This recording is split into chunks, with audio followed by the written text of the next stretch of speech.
Hey fans, did you know that Dash is the only digital auction platform built specifically for professional sports teams and their fan bases? It is also your place to score your favorite hockey team's most authentic memorabilia and game day experiences. Dash powers the auctions for your favorite AHL, ECHL, SPHL, NAHL, and USHL hockey clubs, plus many more across sports.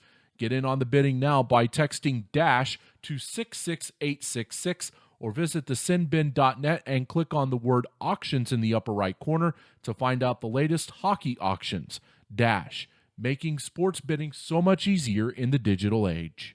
This episode of the In the Corners podcast is sponsored by Sporfy, the sports video platform that allows you to instantly capture, replay, and share your favorite game highlights, all without having to film.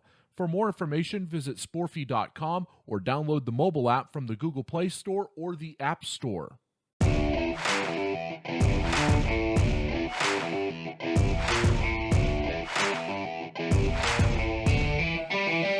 Well, hello and greetings from the Mile High city of Denver, Colorado, and Agoura Hills, California. This is the In the Corners podcast for Monday, December 14th, 2020. Welcome to the good ship In the Corners for episode number 94.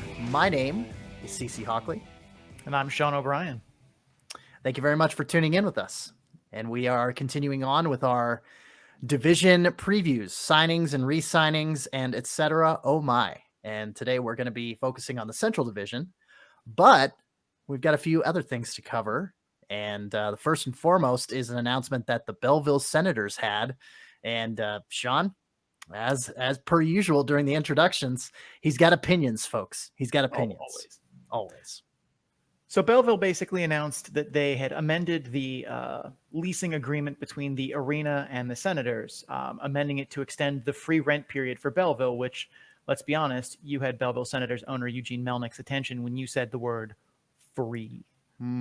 It really is heartwarming, though, to hear stories that during these troubled times of COVID and economic downturn, guys worth $1.6 billion can continue to get sweetheart deals to get out of paying people money they normally would have. If that isn't the Canadian and or American dream, I don't know what is. This is, however, good news for the city of Belleville. They're going to keep their team there for a couple more years and don't have to worry about Eugene Melnick doing Eugene Melnick things and, well, what if we moved them? Kind of stuff. So this is a good note for fans, but it is one of those where it still reminds you that Eugene Melnick is the owner of that team. Yeah, I don't know anything about owners in market that I'm covering moving or threatening to move teams or, penny pinching or anything. I don't know anything about that. I won't name any names, but we'll just say, an NFL team that recently relocated to California, the owner also happens to own an NHL team. So we'll go with that. But anyway, yes, Belleville, at least staying secure there for the next few years. And the NHL finally hunkering down and announcing an official start date. And I believe what was it? January 13th is when things are getting started, and then the training camp start January 3rd. Happy birthday to me. That sounds about right. I wanted to say 15th, but it's in the neighborhood. Yeah. Middle of January is when we're going to get things kicked off in the NHL. It looks like a 56 game schedule, but there's still some things to be nailed down. Divisions don't seem like they're totally secure as to who's going to be in what division and is there going to be an all Canada one or not.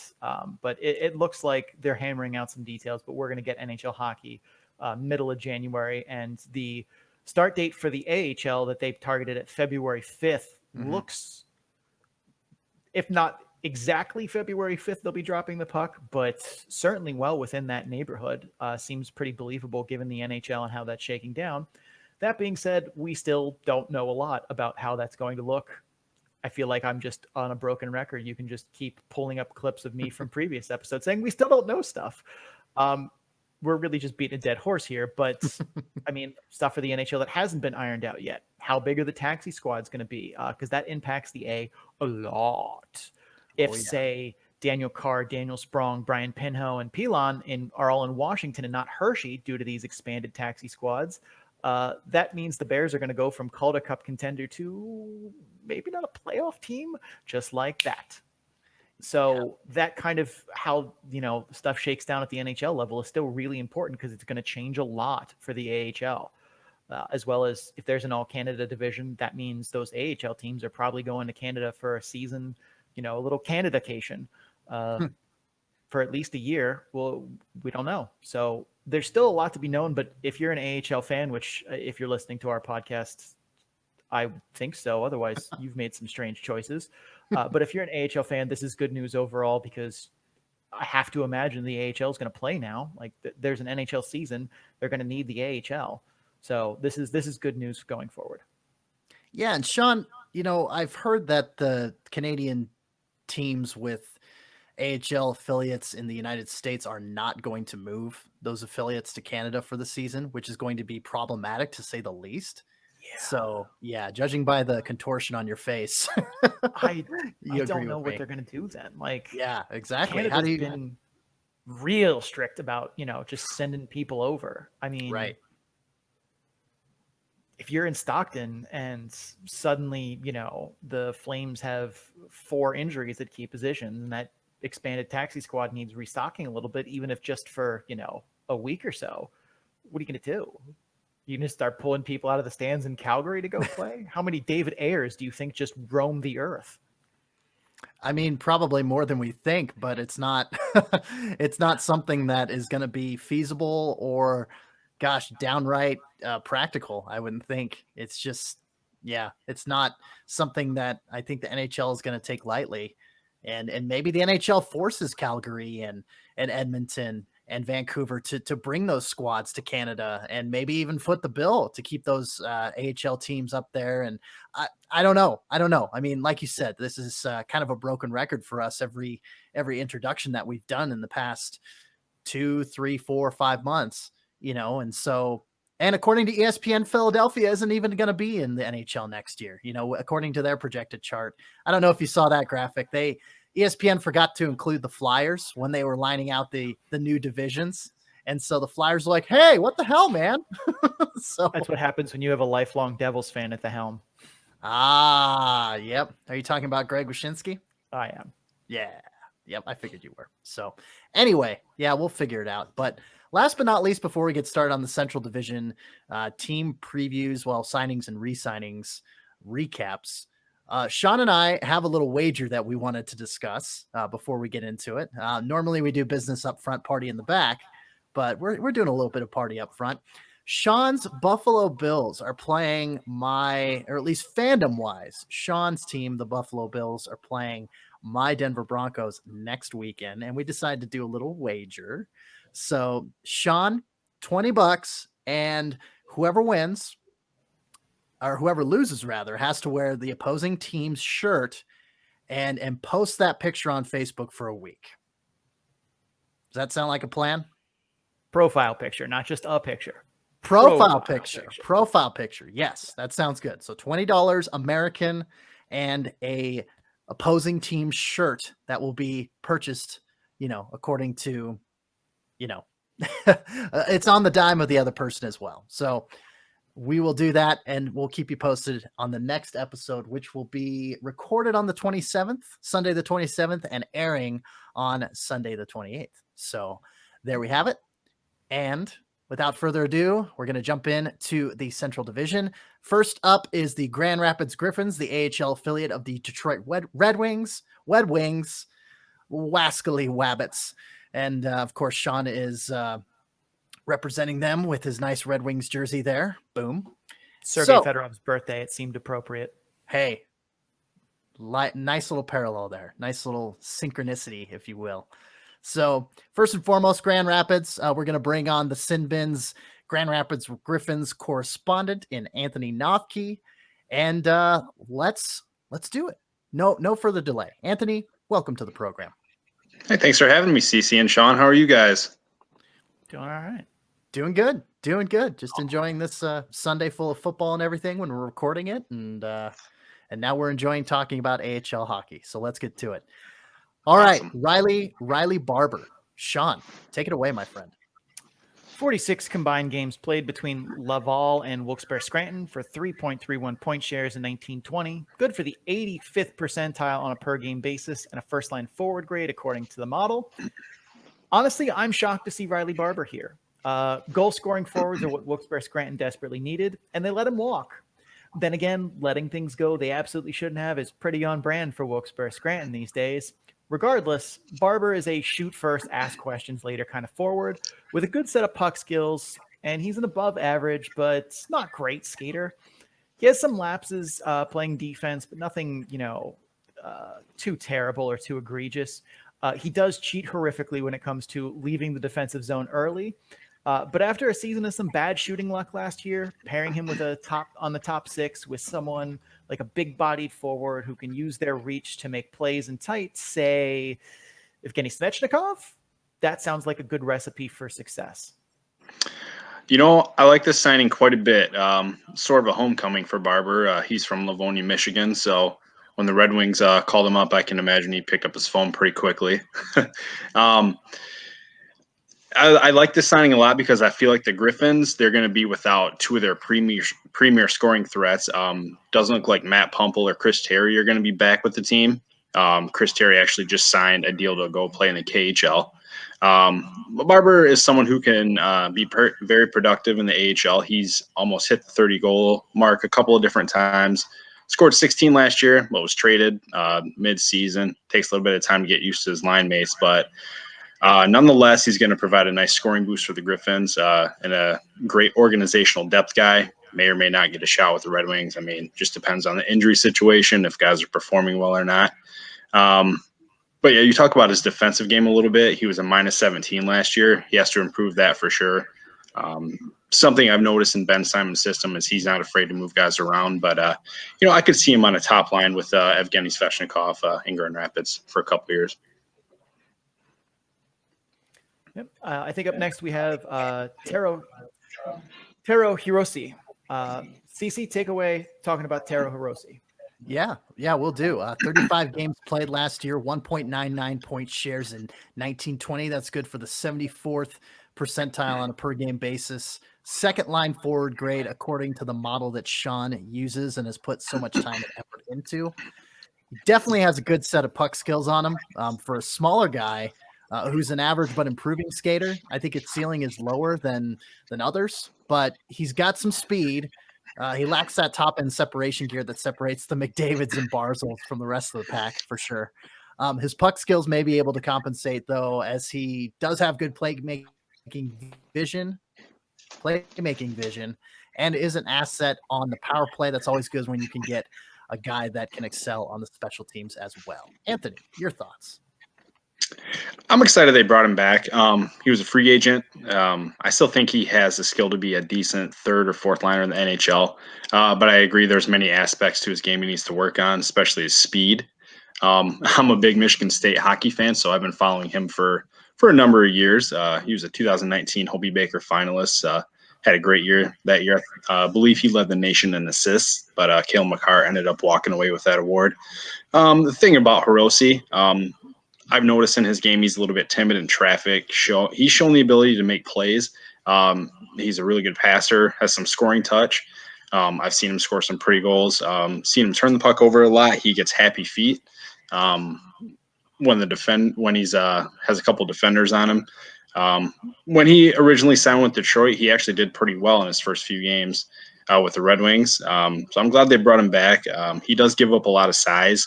Can be a little inconsistent at times, but I feel if he can work on that, he can stick in the league for a little bit. All right. 2 down, a few to go. Kevin Boyle's next up. And Sean, once again, you'll find a pattern here, Anthony. We'll just bounce back and forth in introducing and talking about players, and then we'll get your opinion on them. So, Sean, once again, Awesome. take it away. Kevin Boyle last year, 20 games played, 0.26 point shares per 60 minutes with a 0.16 goal saved above average per 60 minutes in 1920. Good for the 87th percentile and a starter grade according to the model. I don't think Boyle will be in awards in conversations for awards at year's end, as he seems to lack that high-level explosiveness and athleticism. But he's very likely not going to be the reason that Grand Rapids does poorly. He's a bit aggressive with his depth, but he's got a good AHL level skill set and is pretty consistent as a starter. He has a good amount of technical ability and a lot of structure to his game, which I liked. I wouldn't feel great about him and Nagel as a tandem, but I wouldn't lose sleep over it just yet either. That's kind of my take on Boyle. What say you? This is a depth signing for the organization. Calvin Pickard is still there with the organization, so I think he's going to be the guy in Grand Rapids, barring a last-minute trade by Steve Yzerman.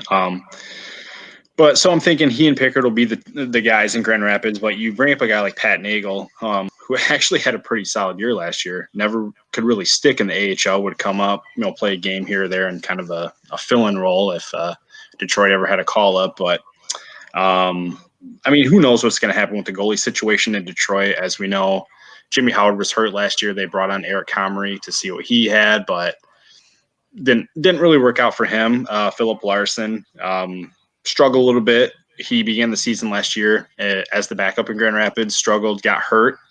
Who knows if he's going to be there? But like I said, Bernier could be traded. They signed Thomas Greiss in the offseason as well.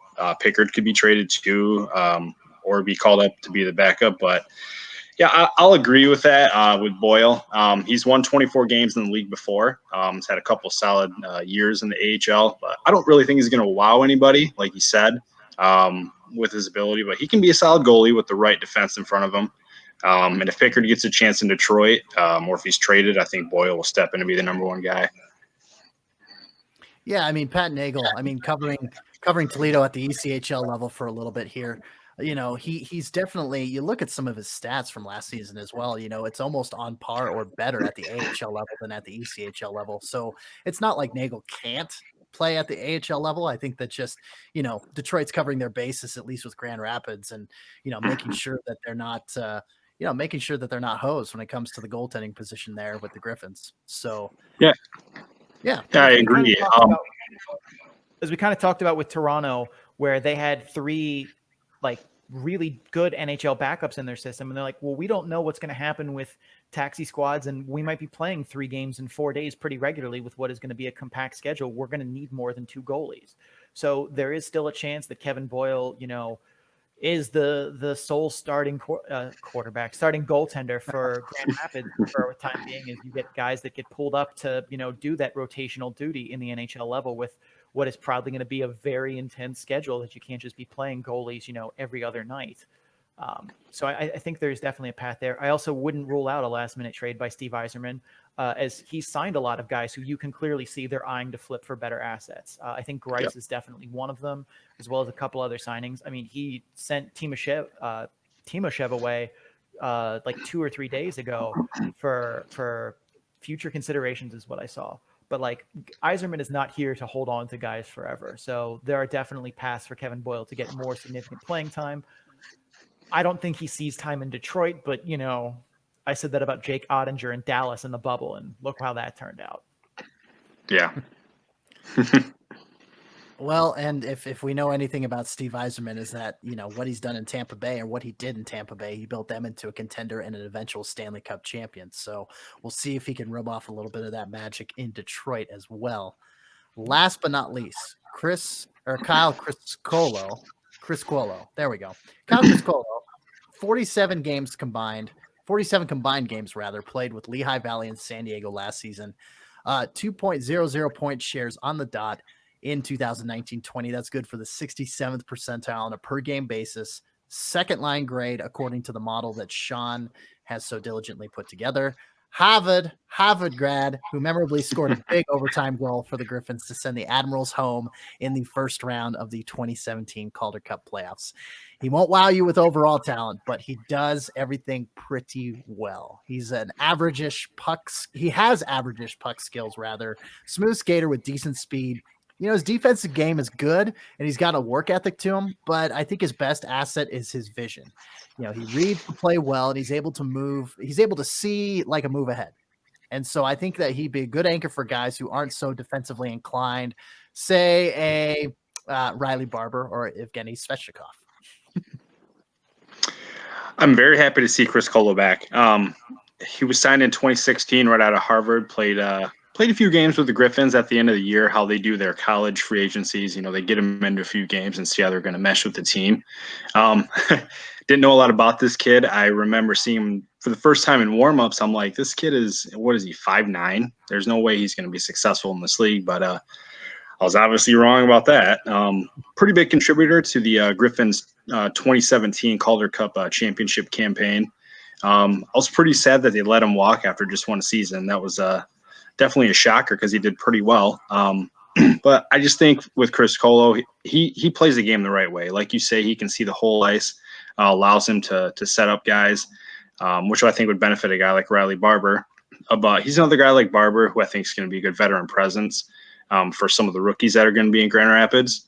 I don't think he's going to be a captain, but I could definitely see him being an assistant captain and, definitely a top 2 centerman line role with the Griffins. Sean, any additional thoughts on that? I was surprised to see him bounce around as he has a pretty valuable skill set. I mean, he's not an offensive machine, but he gets the job done. But defensively, he's definitely someone you can rely on to kind of help anchor kind of guys who like to float around a little bit, which is somewhat Barber and a little bit more Svetch. So I think that's a good move by them. I'm happy with it, but at the same time, I don't have high expectations for him. Like, he's not going to blow the doors off, but I think he's a good depth signing. Leadership wise, I never try and, throw darts at those just because they always seem like they're hard to put down, especially, standing 10,000, feet in the air, looking down on it. So I like the signing though. I think he's good. And I have called him Criscuolo, thinking that was his first and second name quite a bit. So, no worries there, CC, who kind of got stuck up on it too. I kept doing it myself. Yeah, like I've said many times on the program, it's one thing to read a name and think, okay, it sounds this way, and you may not have heard it on commentary or during games or things like that, and then you hear it or you try to pronounce it and it just doesn't work. So it just happens, but happens to the best of us too. So, well, that pretty well covers a good number of the notable sightings for the Griffins. Anthony, where can we follow you on Twitter and social media, and where can we see your work? I am at Sinbin Griffins on Twitter. Follow me and hopefully be posting some content soon, guys. Sounds like a plan. Anthony Noffke, the Grand Rapids Griffins correspondent for the Sinbin.net. Anthony, thanks for coming on today, bud. Hey, thanks, guys. Happy holidays. Happy holidays. Thanks for coming in. All right. One down, many to go. Let's keep her moving. Sean with the last minute edition coming in clutch last night. We've got a gentleman coming on from On the Future, SB Nation, covering the Nashville Predators prospects for On the Forecheck. And it's quite a bit of a get here, but let's bring on our next guest. It's Eric Dunay. Did I pronounce that right, Eric? Yes, you got it right. Bueno. Yes, I like I said, Sean coming in clutch, bringing you in. You'd spoken to you a few times, Eric. So thanks last minute for coming on the show, man. Yeah, of course. I'm glad to be here, and thanks for having me. You bet. Yeah, absolutely. Let's hit the ground running. Let's talk a little bit about Rem Pitlick, and Sean's going to tell us a little bit about him, and Eric, we'll have you chime in after the fact. Sure. Right. So Rem Pitlick last season, 63 games played, 3.54 point shares in 1920, good for the 73rd percentile on a per game basis and a second line grade according to the model. In my viewings of his tape, has good edge work and good enough speed for sure. His hockey IQ and vision is what really separates him for the pack from me. That paired with a good work ethic do him a lot of favors. I don't think he has the puck skills to ever be in award conversations or anything. I'd see him as a ceiling as a bottom 6 NHL player, but he's a fun player to watch for me in Milwaukee. I always love the guys who see the ice well and who work their tails off. That's more my game as well. Eric, what are your thoughts on Rem Pitlick? Yeah, I mean, I think that's pretty spot on. He spent a good time in college, and by the time he finished at the University of Minnesota, he was one of the nation's best scorers, and he kept that up last year. I think he's the first Admiral since Victor Arvidsson to score 20 goals in his rookie season. So that is a pretty big step. And, look, as Nashville has kind of done their autopsy on last year, and David Boyle has talked about the future. Rem Pitlick is a name that has come up a lot in terms of, probably not going to start the season in Nashville, but expect to see some time up there. And they've got big plans as a part of his future. So Milwaukee's going to be counting on him to, kind of keep that offense going. And especially when you have guys like Daniel Carr leaving, Colin Blackwell leaving, Yakov Trenin is probably going to be in the NHL full time. Pitlick's going to be counted on to ramp up that production. And I think he could do it. I think you're right. His speed is good. It's not great. His size is, not the best, but there's nothing he can do about that. Got good puck skills, smart player.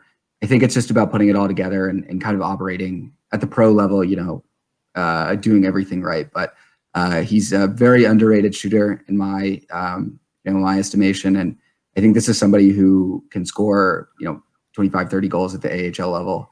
And I think you're right. Probably a bottom six, middle six kind of guy once he gets to the NHL. So.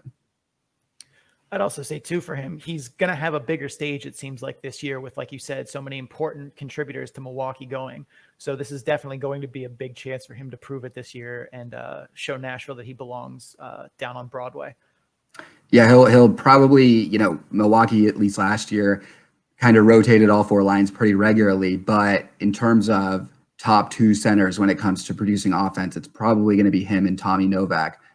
With Blackwell gone, and Michael McCarron will kind of fill in a more defensive, penalty killing role there. So you're exactly right. He's going to be up there in the lineup, going to be counted on, and I think he's in a good position to produce. Going from let's go from a re-signing to a new signing, a guy who spent a few years with the Hershey Bears and a cup of coffee here and there with the Washington Capitals organization, defenseman Tyler Lewington. 43 games played, 3.54 point share in 1920. That's good for the 90th percentile on a per game basis. Obviously a first grade pairing as a D-man, according to the model that Sean uses. He's physical. He's got good hockey sense paired with good mobility. However, his puck skills aren't terribly impressive. His hockey skills, obviously, overall are pretty impressive. But despite being given plenty of opportunities in Hershey, he found the score sheet infrequently, unless, of course, it was in the PIMS column. So that is trending down, of course, but he's still in the box way too often for my liking. Eric, Tyler Lewington, what are your thoughts on this new signing for the Nashville-Milwaukee affiliation? Yeah, I mean, Milwaukee's got a really interesting situation going on in defense here. And I think, it's a good problem to have, but, when you kind of spoke about before free agency this year, it was almost seemed the worst kept secret that Alexander Carrier was going to have at least a depth role in Nashville for the 2021 season. And now all of a sudden, at the very most, he's an 8th defender in Nashville. So all of a sudden, Milwaukee's defense, subsequently gets a little cramped. So you've got Alexander Carrier, you've still got Jeremy Davies, Frederick Allard, and Matt Donovan. Those are their clear-cut top four. They ride those four guys really hard in all situations. They count on them for a lot, and they all, are very good AHL players. And then comes Lewington, on top of also having Ben Harper, another big physical defender. You've got Josh Healy, a big physical defender who, steps in when needs to. You've got Brandon Fortunato, who spent last year in the ECHL. You've got Spencer Young, who they just signed out of Providence.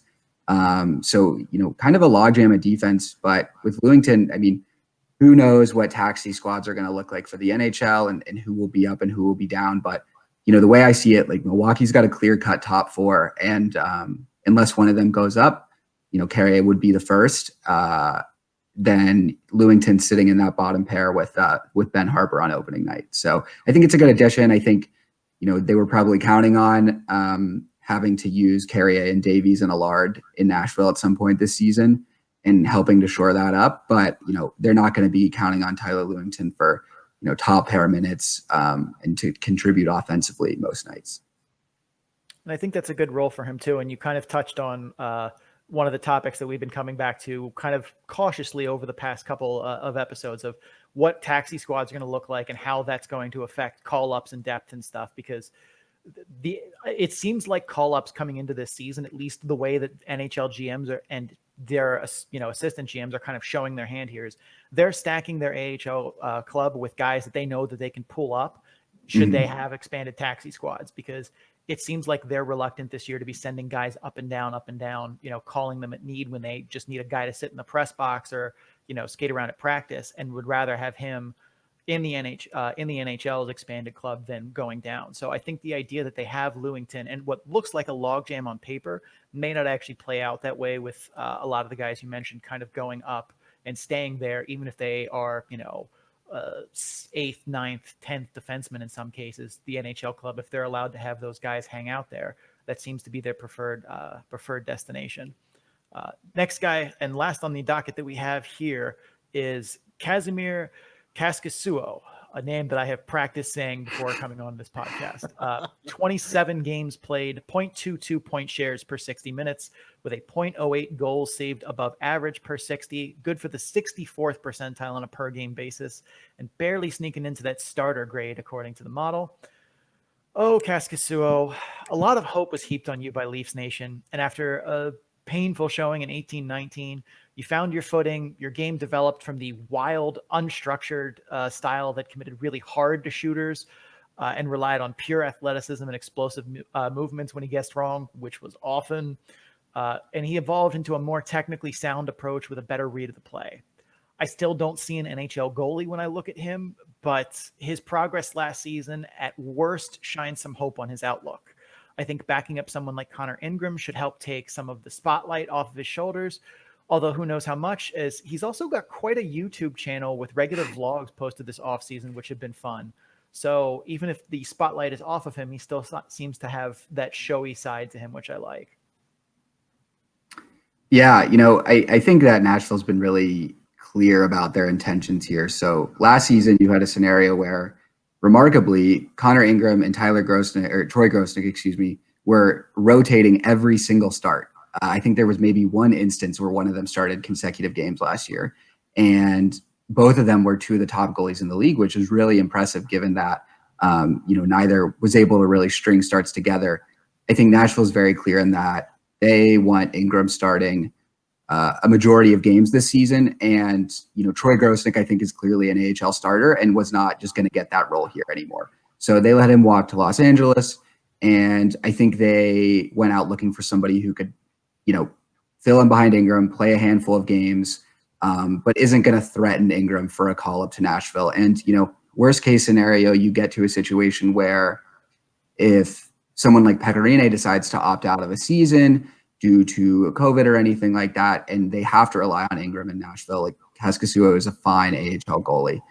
So, I think it's very clear what they're looking for out of him. I think it's a good choice for a backup, given the market for Connor Ingram. But, this is Connor Ingram's net basically most nights. And I think that is, pretty obvious. So. And it was a big head scratcher for me when the Tampa Bay Syracuse organization did not bring back Connor Ingram. And I know he'd gotten time in Orlando and everything. And I asked, Chad Borth, who was the Solar Bears correspondent when this signing happened, when Nashville, picked him up. And I'm like, what's going on? Why would you let a guy like Connor Ingram go? And he's like, I have no idea. And now Syracuse rather, had a bit of a curious, goaltending shakeup the past two seasons. It's like, what are you doing? But yeah, I mean, I couldn't agree with you guys more. To have a solid starter like a Connor Ingram and Kasimir Kaskisuo, once again, bit of a mouthful there. But that's a good 1-2 punch. Definitely not a Ingram Grosnick by any means, but it's doable. And I mean, and Nashville definitely has some guys. Once again, if COVID rears its ugly head and you lose a goaltender or two, Nashville has at least some solid guys to bring in if the worst emergency circumstances come to a head. So there you have it. Well, yeah. I just wanted to chime in here one last time a little bit. Like you'll see with this kind of goaltending depth and with Connor Ingram, I mean, they should be giving him those starts. Like I understand splitting time last year and it was effective for them and it was a working strategy, but that's a kid that I can see being an NHL goalie. I think he definitely has the raw skills to be there and the work ethic to kind of make that a possibility. I don't think he's ever going to be, Vezina Trophy material at that level, but like a somewhat reliable starter, like what Martin Jones used to be before the Sharks decided that defense was optional. I can see that being a good outcome for Connor Ingram, or a reasonable outcome for him. I don't know how well that future aligns with what Nashville's timeline is with their goaltending scenarios, but it could work. And I could definitely see him too being part of what could be a 3-goalie rotation in the NHL for most teams. I will say Kaskisuo there will definitely be stretches where Kaskisuo, makes Sports Center or the AHL version of Sports Center like 4 times in a week. And people are like, why doesn't Kaskisuo start more? And then he'll go, 3 straight games with an .870 save percentage. He'd be like, oh, that's why. Yes. The other thing you got to think about with Ingram too is, and you're right, Nashville's got an interesting little timeline on their hands here with, Pecorine will probably be retiring in the next 2 to 3 years, maybe sooner. You've got Yaroslav Askarov coming over in 2 years.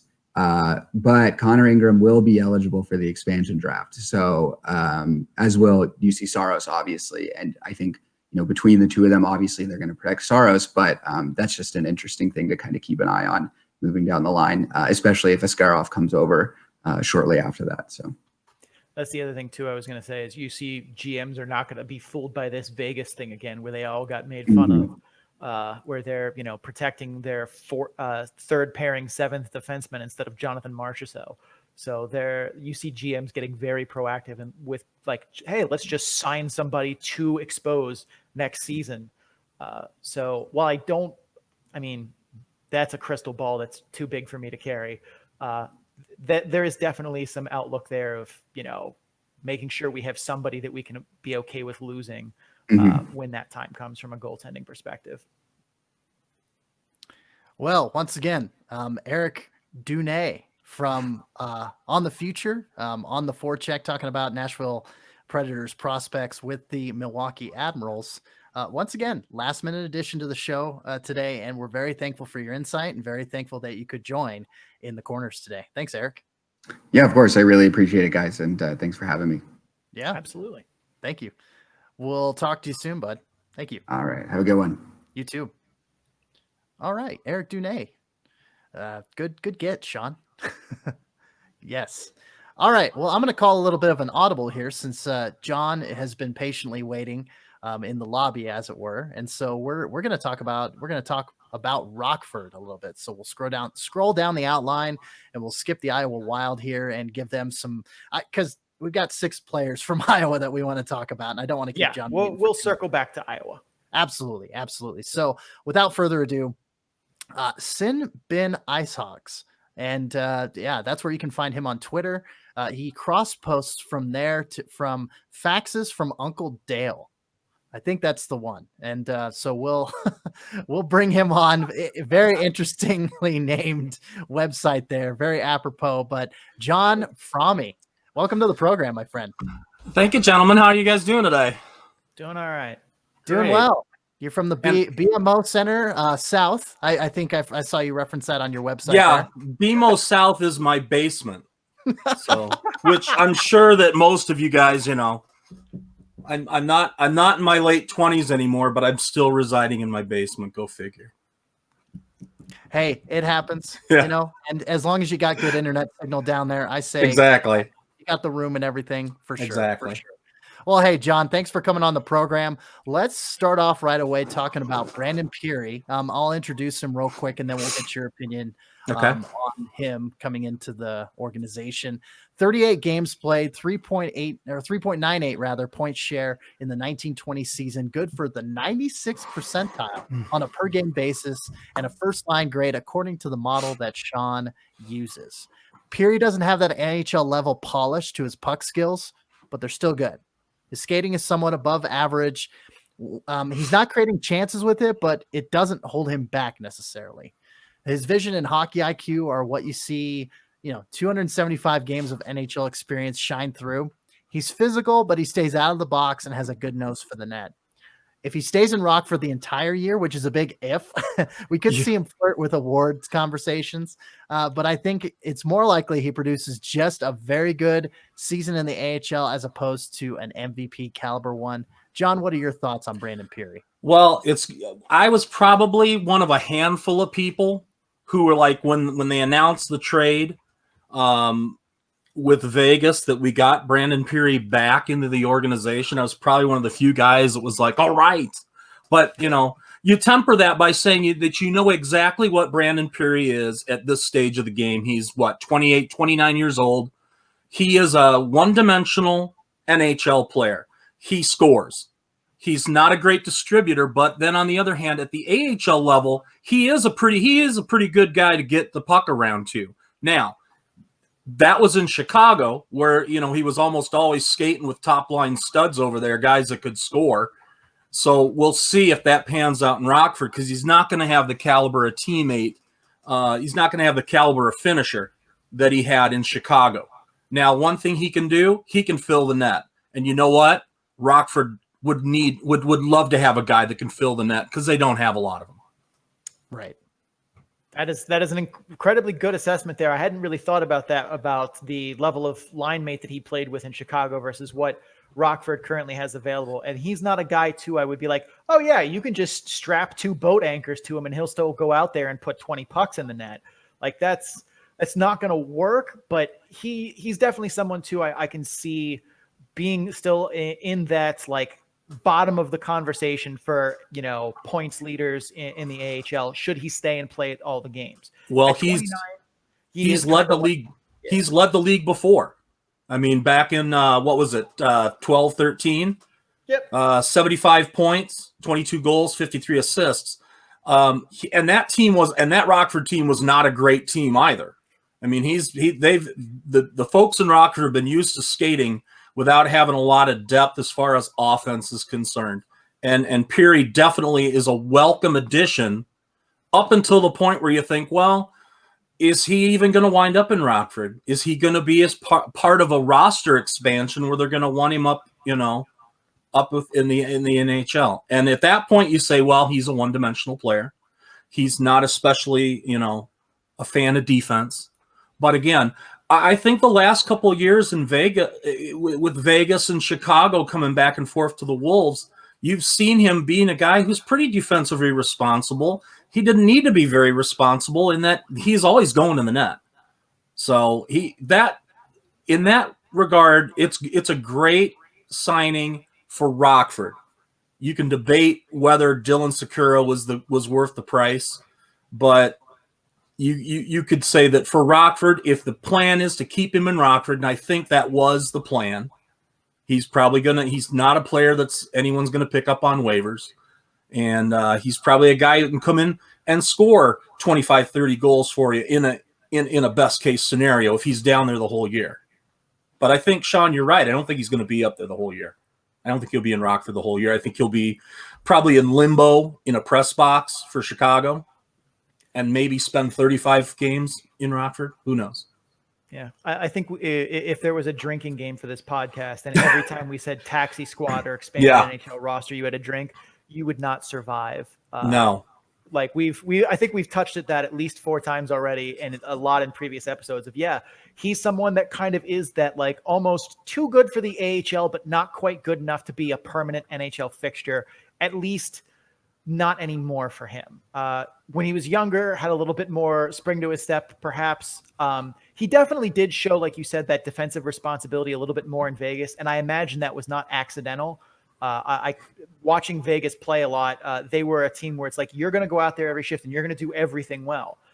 So he was not someone who could get by just, it's time to abandon the defensive zone and start that rush going, even though we are kind of looking at a 50-50 puck. You can't do that with the coaches that were in Vegas and not get, screamed at and stapled to the bench. So does that carry over to Rockford? Who knows? But he is someone that I agree, very good signing. And just like Peary making a return to Rockford, another blast from the past signs in Cody Franzen. I guess 2 seasons in the KHL made him want to come back stateside, which is not surprising as the stories you hear from North American players in the KHL and their experience there aren't, well, they're not entirely positive. No. And up front, I do want to be transparent here. AHL TV does not go back to 17-18 anymore. So, and finding reliable KHL streams of past games would put me on an FBI watch list. So I haven't gotten to sit and watch a whole lot of Cody Franson. I had to kind of rely a little bit more on some YouTube clips as well as some scouting reports that weren't exactly top of the line guys, but that's the information I got to go on.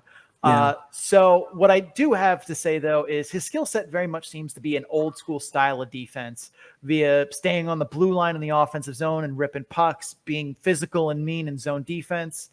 He seemed to chase hits a little bit in the D zone, which isn't great. Regardless, Franson is 33, and while I still think something he has to offer Rockford, as he can still rip pucks and produce at the AHL level, he's not someone that I'm like jumping up and down, please play 30 minutes a night kind of guy. I think he's someone who I would put second pairing, first power play at the top of the key.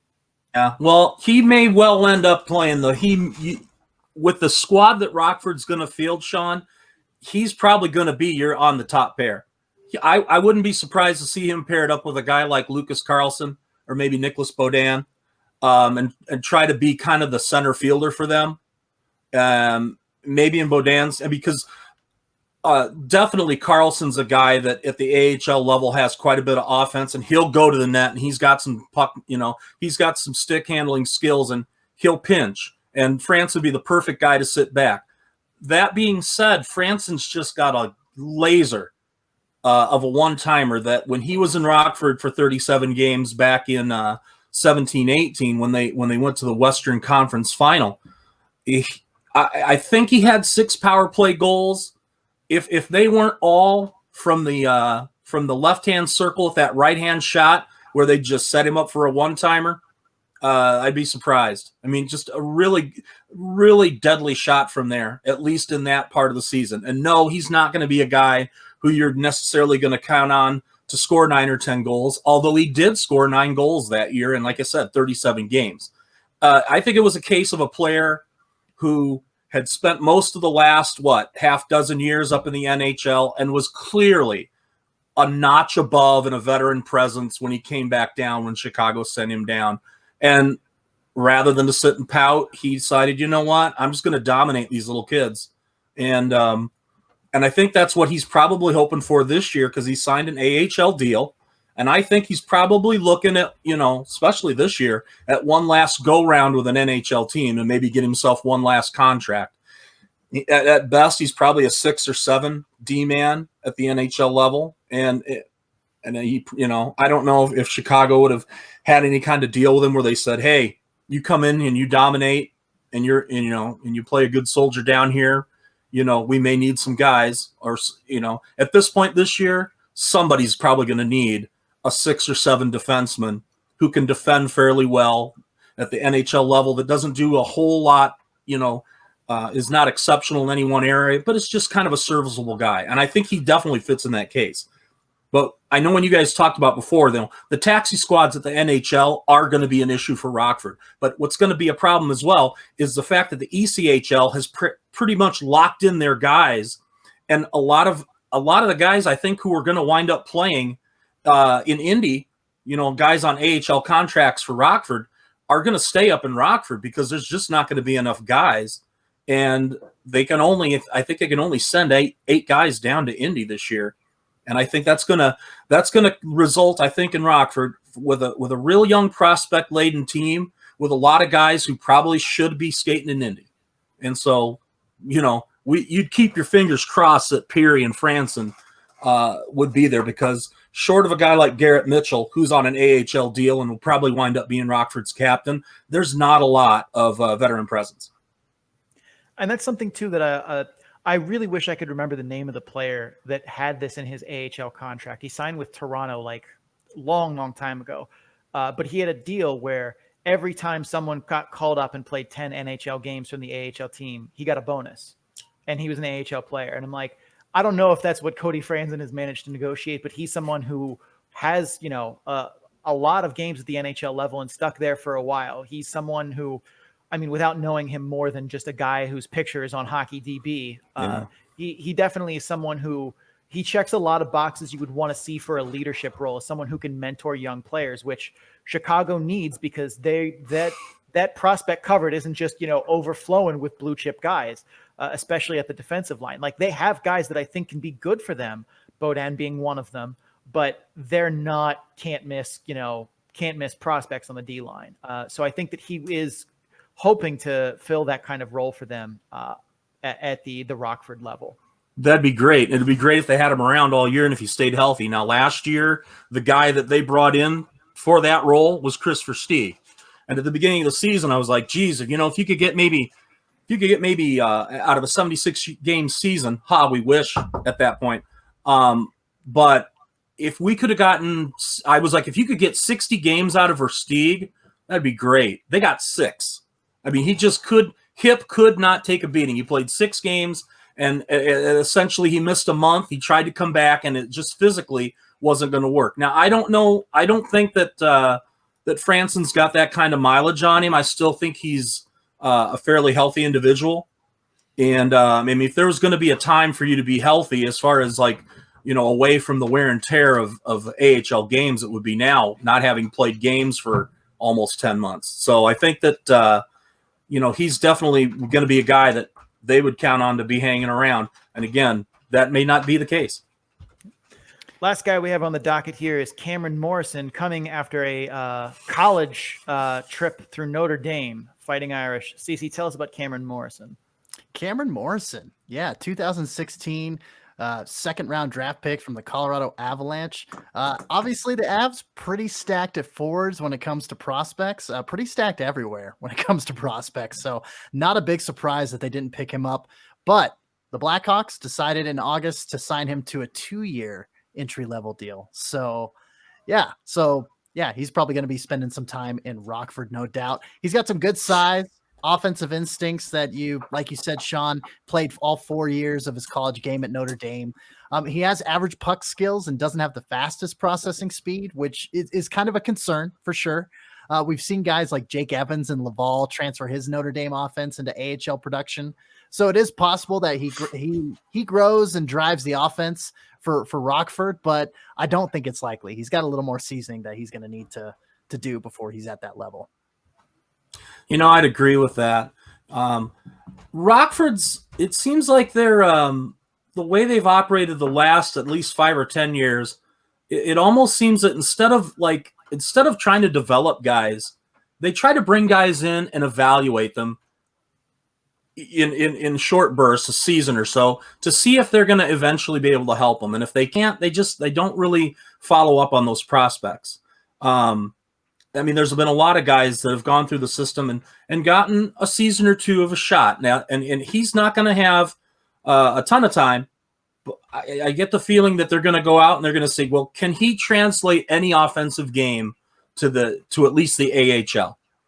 And if it's not the case, I wouldn't be surprised to see him down at the bottom of the lineup getting scratched or maybe sent down to Indy. You never know whether he's a second-round pick or not. I mean, Graham Knott last year, they wound up sending him down to Indy real early in his second year, and he didn't have a too terrible bad a first year.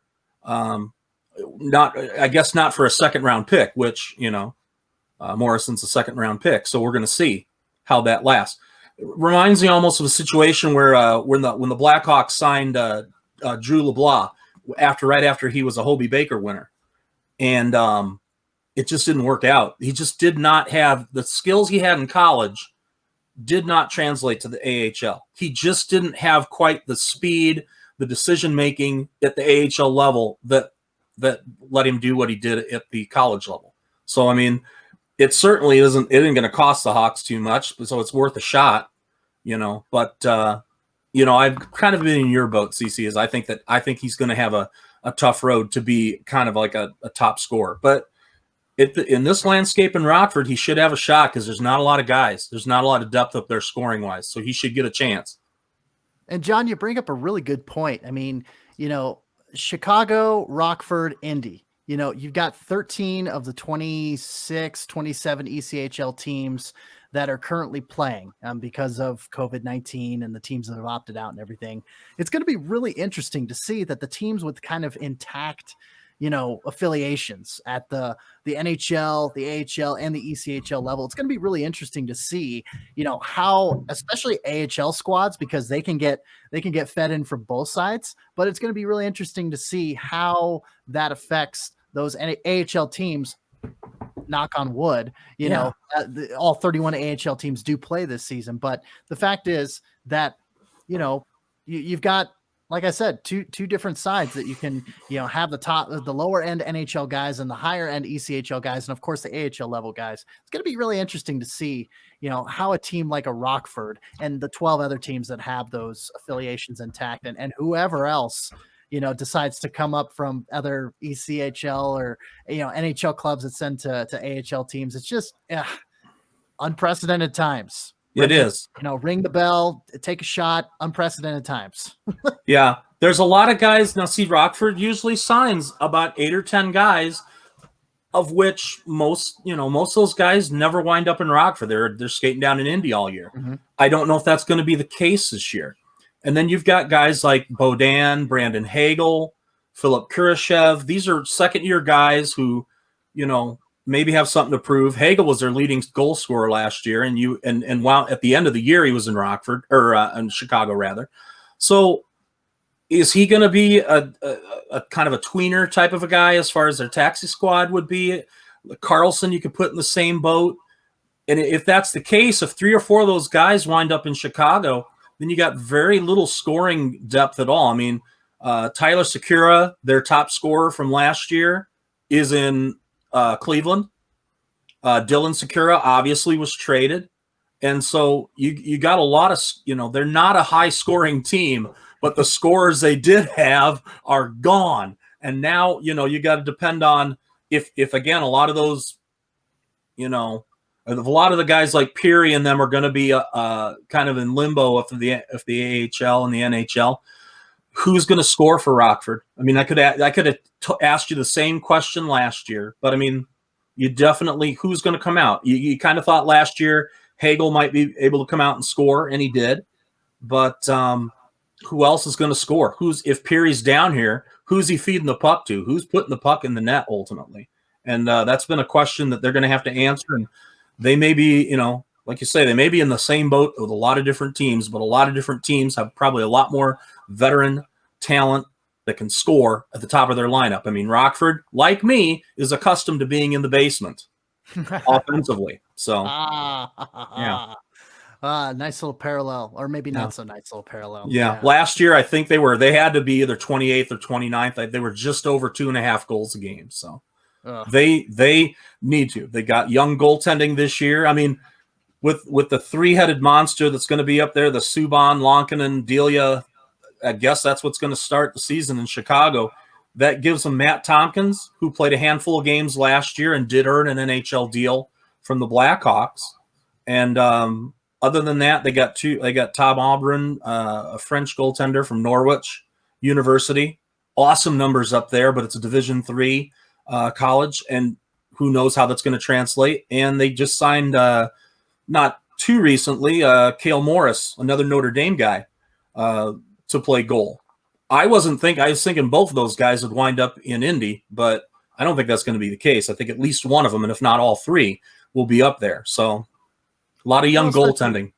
Yeah, especially since you got Charles Williams, Coach Christensen's former team. Coach Christensen coming from Manchester brings Charles Williams with him essentially, after the Monarchs folded. So you got Charles Williams down in Indy holding down the fort, and whoever his back is, I can't remember off the top of my head, but John, they've got two pretty decent guys there. They do. So, John, thank you so much for coming on the program. I wish we could have some more time talking with you, but man, we got a lot of ground to cover. Yeah, we have so many other places to go. Hopefully it'll be a long season once it gets started. So, somewhere down the road. Thanks for having me on, guys. Appreciate it. Yeah, we'd be glad to have you back on. So, but for now, au revoir and have a good rest of your weekend, good sir. Yeah. Thanks. Yeah, thank you. John Fromme from the Sinbin.net covering the Rockford Ice Hogs, and from Faxes from Uncle Dale. What a great name. Isn't it great? Yeah. When I found that, I'm just like, oh, this is good. This is good. So anyway, yeah, like I said, 3 teams down, 5 to go. It's going to be a long jump. We may have to split this. Into 2 episodes and just air them kind of separately so people don't get wore out. But we're already at the hour mark. Let's circle back to Iowa here and see if we can't run through this quick. Sure. Kaapo Kähkönen, standout goaltender for Iowa. Really surprised that he's staying at the AHL level for, as long as he had, but I digress. 34 games played last year, 0.27 point share per 60 minutes with a 0.58 goals saved above average per 60 in 1920. That's good for the 93rd percentile on a per game basis, just eluding that elite grade, according to Sean's analytic model. Reigning AHL goalie of the year is back for another tour in the AHL for the time being. And that is the key phrase there. He's got some good movement. He reads the play really well. He doesn't have a whole lot of extraneous movement in his game, which of course is always good for a netminder. Kähkönen is still one of the best goalies in the AHL. Like I kind of introduced in, the little prelude to his introduction. Will he stick in the show up at the National? I'm not 100% sold, but I think he's certainly earned a shot. He's someone where I see flashes from him that make me think he's an NHL starter, but then there are moments where I'm just like, I think he definitely deserves a chance, but it seems like for whatever reason, Minnesota wants to keep treading out, not Kaapo Kähkönen to their net. I don't know why. But let's get on to Louis Belpedio here. 62 games played, 3.45 point shares in 1920. Good for the 65th percentile on a per game basis and a second pair grade according to the model. Belpedio is a physical presence and has some offensive tools, but they're inconsistent at best. A few times I saw him catch passes in motion, pivot, and make solid plays. More oftentimes, he makes bad passes, poor decisions, and takes useless shots from nowhere. But he has flashes. He's not great in transition. He's not a great skater, especially his defensive skating. But my biggest concern is penalty minutes. A good bit last season were defending your teammates, albeit 1 or 2 of them, I don't know what you were really defending, but I'm not going to harp on him too much for that. A lot of them, though, were just dumb or covering for a blown play. A few of these killed power plays for his own team. And this is new for him, too. His penalty minutes his entire career around the mid-40s. 102, though? AHL refs aren't Bill Guerin. They're not just going to look the other way when you're doing something wrong. Taking penalties like that is not doing your team any favors. They need to get cleaned up by him if he wants to establish himself as being a top pairing kind of guy, even if he's not the most offensively reliable. Yeah, a little foreshadowing there with the Bill Guerin name drop for sure. Yeah, let's keep the train rolling with the Iowa Wild rather. Kyle Rao, 51 games played, 3.90 point shares in the 1920 model. Good for 86th percentile in that model, rather, according to the one that Sean uses, I should say. That's a first grade, according to that. First pairing grade, rather. A much better defensive forward than you expect. First line grade, sorry. Much better defensive forward than you'd expect. He was consistently the first forward back in transition. They made a lot of good plays as the second and third forechecker. He's an average skater, but he definitely lacks a top gear speed. As such, he's not going to generate a lot of offense off the rush. But he does do a great job of finding space and his passing lanes off the cycle. A good re-signing here by Iowa, in my opinion. Definitely agree. And we're going to keep, speeding along here. We got so much ground to cover here. We got 25 players in total to talk about today. Next on the docket, though, is Dakota Murmus. 53 games played last year, 3.10 point shares in 1920. Good for the 68th percentile on a per game basis and a second pair grade according to the model. I liked Murmus a lot in limited viewings. Very fluid skater with excellent edge work, pretty good top speed. He does a good job of attacking plays in the neutral zone and killing rush chances early, which is always important. In his own zone, he's a good net front defender, but he does it with good body position and well-timed stick lifts instead of what you see from a lot of guys with brute strength and just lower back cross checks. He's active in transition and dynamic off the cycle in the O zone. He's also been a captain or an assistant captain on a few stops across the AHL in his career. I don't pay as much mind to that, but I know that leadership is the thing that all locker rooms need, and he may be able to fill that role. So what's the downside here? His puck skills aren't great, and his shot has the velocity of a golf cart in a school zone. It's a muffin. It's not good. But outside of that, I still think he is someone who is very capable of contributing on a second pair kind of basis, which is the grade he got from the model.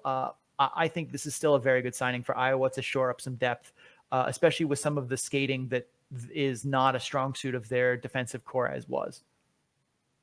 Right. And Sean and I talked about, I asked him, I said, is there a phrase in hockey for a 5-tool player? And he goes, well, I mean, it's there. It's just, there's not a name for it. So we have to coin that, I think, eventually. But aside from the muffin, yeah, his game, Murmus's game is solid. It's pretty good. Moving forward, Matt Bartkowski, 55 games played, 2.86 point share in 1920. That's good for the 60th percentile on a per game basis and a second pair grade, according to the model. I had to dig here to find some good film to watch. At 32, I think he might just be done. His skill set has not aged well in the direction the game has gone. You know, of course, with everything getting faster. And in short, he's a physical net front defender who doesn't take a lot of penalties. However, he's a poor skater with limited puck. It's fine. It's fine. Increasing offense being generated off app control and skating ability, it would terrify me. Terrifying. He should be a third pair guy that occasionally kills penalties. He should not get power play time. And with how good Iowa's power play was, Bartkowski should not be a part of it in the future for sure. And I mean, with Sam Manas heading to the St. Louis organization, I think they're going to be, especially how top heavy Iowa was too last year. I don't think a lot of people realize, like, their top six and top pairing defense were good. The rest of their lineup definitely could have used some things, which is, I mean, in the playoffs, we would have seen how that would have played out, but Bartkowski should not be on their power play. Moving on, though, Nico Sturm, 55 games played, 2.97 point shares in 1920, good for the 71st percentile on a per game basis and a second line grade, according to the model. Good defensive forward. He's physical and a good net front presence, especially being a net front presence on that first power play unit. A solid PK guy. Not a great skater, but he reads the play well on the rush and is able to find space in passing lanes on the rush. He has solid puck skills, which I think could be on display a lot more this season as Sam Manas's absence leaves a lot of production to be made up. And I think he's got more to show than the 32 points he scored last season. Definitely could be a big year for Nico Sturm. Yeah, another great re-signing and another great, just another great, like you said, defensive forward that they're bringing back. And once again, with Sam Manas heading out to the St. Louis organization, definitely going to spend some time in Springfield. But yeah, another one of those guys that you want to bring in that's a solid re-signing. And yeah, Iowa Wild trying to reload, especially after losing a guy like Sam Manas. But moving on, we've got 3 teams left. Texas, Manitoba, and the Chicago Wolves. We'll start with the Texas Stars and Joe L'Esperance. 58 games played. Sean, I'm sorry, I'm stepping on your toes here. That's all right. 58 games played, 4.21 point shares in 1920. Good for the 85th percentile on a per game basis and a first line grade, according to the model. Not a great skater, but not a bad one per se, but a great shooter with very good puck skills. Solid net front guy and is very capable of winning battles along the boards. I think he'll get some looks in the show this upcoming season, especially with expanded taxi squads, but he very much fits that too good for the AHL, not good enough for the NHL kind of label. Regardless, shooting talent is the rarest thing in hockey, and he definitely has it. Anytime you can get a guy who could put pucks in the net, you should do it. Texas keeping him, good signing. Yeah. Texas themselves only 2, 1 signing and 1 re-signing so far this offseason, and Dallas not much either. So, aside from guys like Frederick Karlstrom, Ryan Shea, Julius Honka coming back to the organization, let's talk about Landon Bowe.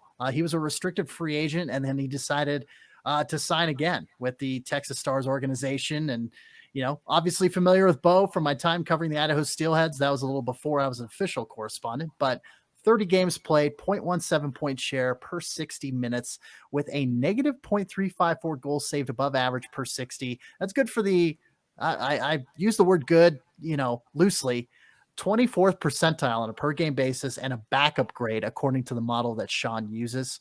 It's pretty easy to describe Landon Bowe. Big and otherwise somewhat below average. His skill set lacks top end qualities as his movement is fine, but lacks real explosiveness. He reads the play well, but his angles are off in an alarming amount. His angles are off.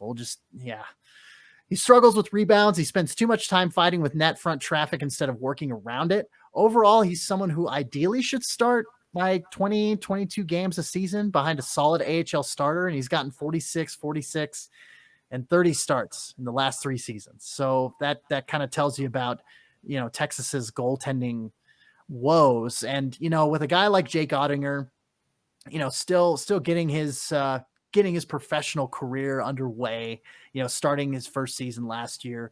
And then you've also got, entry-level contracted Colton Point.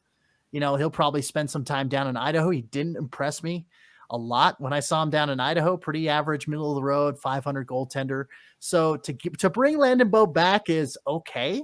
It's not a coup. It's not a large, compliment or anything. But yeah, Texas's goaltending looks kind of meh this coming season.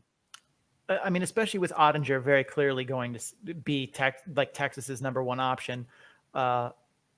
As both Ben Bishop and Anton Hudobin are locked in for Dallas.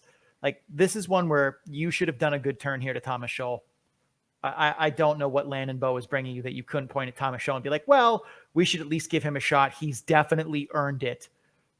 I think this is I don't think Landon Bowe's a bad goaltender, but I think he's very much a backup and should be getting in the 20s range and not 46 and 46 starts in seasons, especially when you have a guy who's just a better goaltender and Ottinger ahead of him.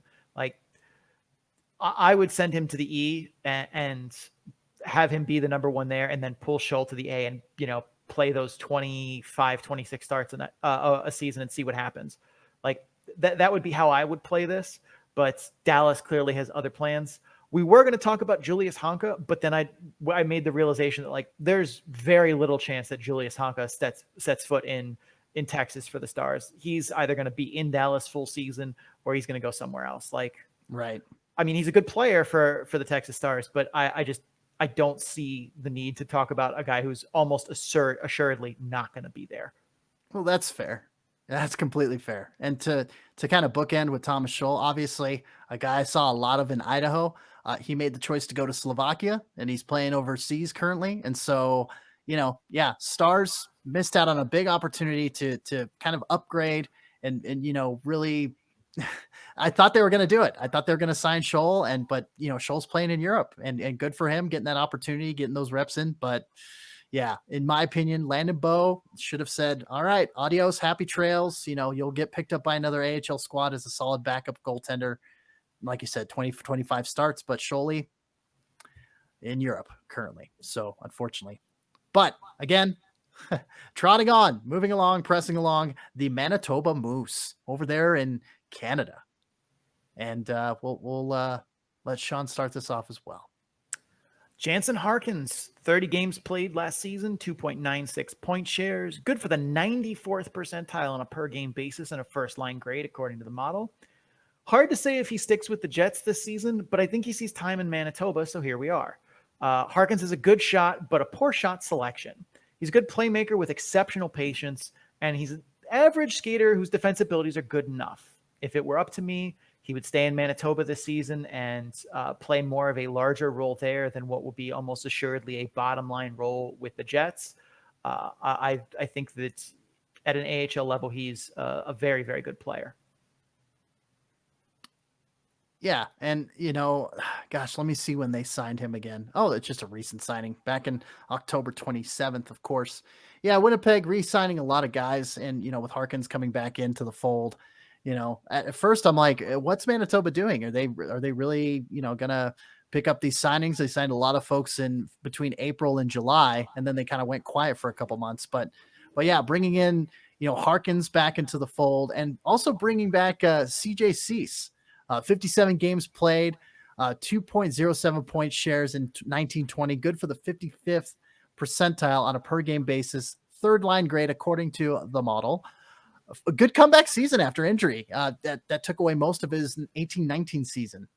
Cease isn't someone who will wow you with skill or speed, but he's a hard worker and plays his heart out on each shift. And you can't ask more from a hockey player than that. He's got good defensive instincts and is an asset in all three zones. He's probably never going to be an all-star, but he's a good second line player that teams need. And of course, as you know, you got to fill all the lines and you got to have depth with all those lines as well. Yeah, he's definitely someone too that, you know, he's never going to be that guy that's featured on the season poster, but he's going to be someone that when you look back on it, he filled one of those key roles for a team that, you know, goes on a playoff run. He's one of those guys that he skates his heart out every shift and may not have the most the sexiest toolbox in terms of puck skills and skating and stuff, but he makes the most of what he's got.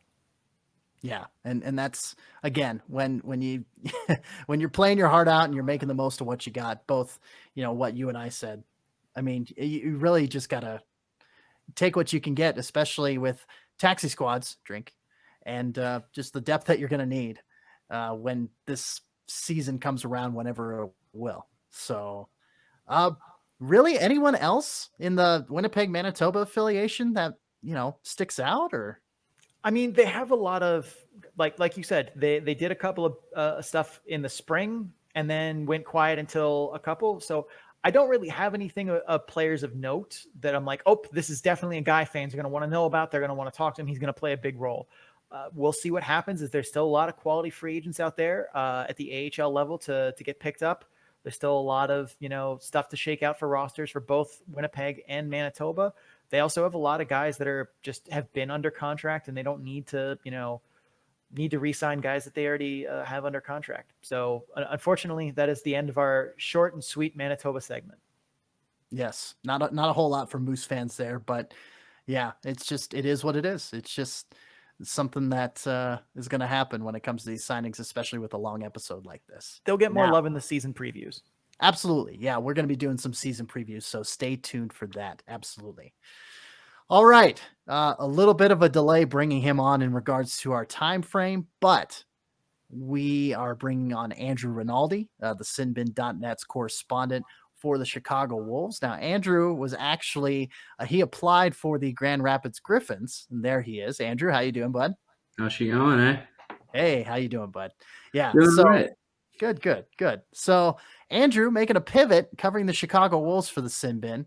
And yeah, very impressive that he was willing to say, hey, yeah, I'm willing to take on the Wolves and cover them. Let's talk about Kavan Fitzgerald, and I'll let Sean talk about him a little bit. Andrew, we'll then ask you what you think about Fitzgerald, and we'll go from there. Shawnee, take it away. Short season for him, 25 games played, 1.38 point shares in 1920. Good for the 64th percentile on a per game basis and a second pair grade.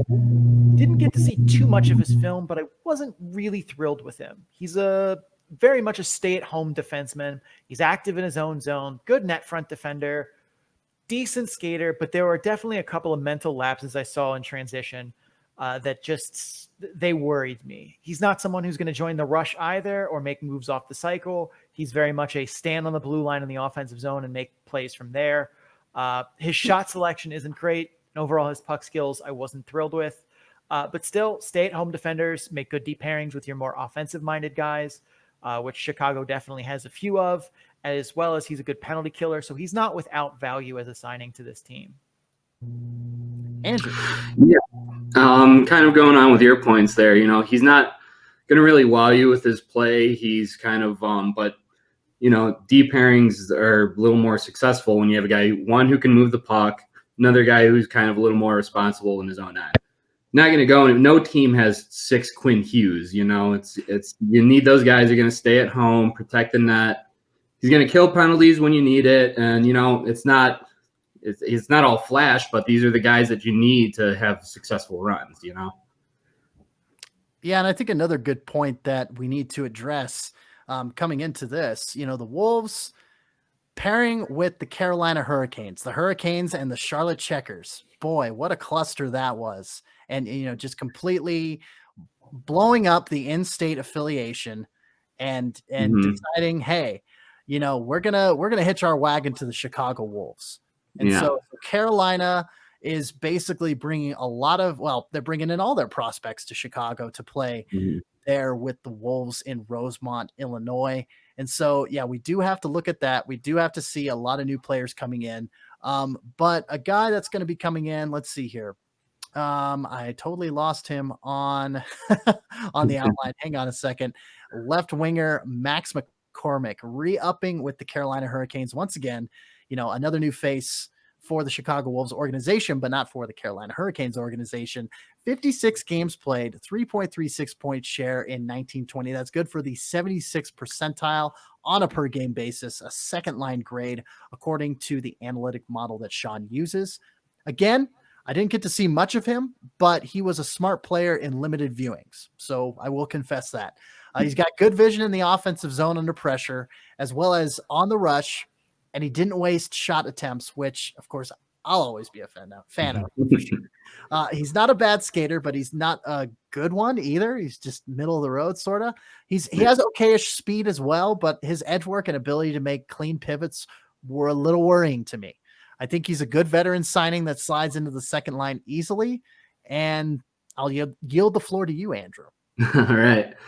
Well, he's kind of one of those like really savvy veteran pickups that GM Waddle is kind of it's become a staple of him. With some other big guys like Gauthier kind of losing, they need someone like McCormick to come up and step up. It's like you said, it's a good veteran presence. The guy he's not the biggest guy on the ice, but what I've noticed from what I've seen from him is he fears nobody. And they're going to need someone like that to go in the corners, kind of muck it up a little bit and open up some space for more of the skilled guys here. But not to say that he's not skilled or anything. He can definitely put the puck in the net, and it's that little mix of like grit and a little scoring touch there that they're definitely going to need in their top two lines. And just consummate, go in there and leave it all on the ice. I love players like that, man. Well, and like you said, I mean, he's not afraid of anybody, and his penalty minutes are definitely indicative of that. When given the room to breathe, he could definitely put in 100 plus, 120 plus penalty minutes. And again, his viewings toe to toe, he's not scared of folks. So, but going from him, a former Colorado Eagles AHL player, to Antoine Bibeau, a guy that did have an opportunity to get signed by the Eagles organization. He got hurt. Sean, talk about Antoine Bibeau. 35 games played, 0.2 point shares and 0.2 point shares per 60 and 0.174 goals saved above average per 60 in 18-19, according to the model. Hip injuries, plural, kept him out of the 1920 season for all but 2 games. Hip injuries are always a big concern with goalies, as being fully healthy isn't the same thing as being fully recovered. You can tell me his hips are repaired, but will they respond the same way that they did in 18-19? No idea. I have no idea. As far as what his game looks like, well, get ready to roll the dice, Wolves fans. Bibeau has a long history of being wildly inconsistent that stems from a style that really lacks structure and technical details, but makes up for it in athletic ability and post-to-post moves and aggressiveness. Yes, Bibeau can make wild stops that make SportsCenter, but he'll also give up bad ones that a more structured goalie would keep out, and it hurts his ability to consistently stop the puck game to game, week to week. Andrew, have you seen any film of Antoine Bibeau? Yeah, I actually liked him a lot when he was over on the Marlies. Obviously, this last year has been really difficult for him. He's, I think, 4 professional games. Those injuries, as you noted, is really piled up on him. And, it's great that Chicago's kind of giving him a shot to keep the momentum going. And the biggest question for me with, Bibeau, he's a veteran presence. He's going to kind of, he's got a little more experience there. The rest of the guys on the roster for the Wolves in that, You got I got a couple names here. Jeremy Helving, who's mostly experienced in the ECHL, and then Beck Warm was also signed out of the Western Hockey League. So you don't have a lot of AHL experience there. Bebo's kind of your guy. Now, you got the questions of consistency and injuries and all of that. It's very much kind of up in the air. And with everything going on with COVID, if they have to end up bringing Alex Nedeljkovic up to the Hurricanes for whatever reason, whether it be an injury to Mrazek or Reimer, or just the fact that they need a third goalie and you can't willing risk to quarantine or test them or whatever the regulation, we don't really even know what's going to happen in that regard. So Bebo might kind of end up being the guy when it's all said and done. And there's going to be a lot of pressure there. Obviously, if his injuries flare up, the consistency issues, I think, are really going to come back to him.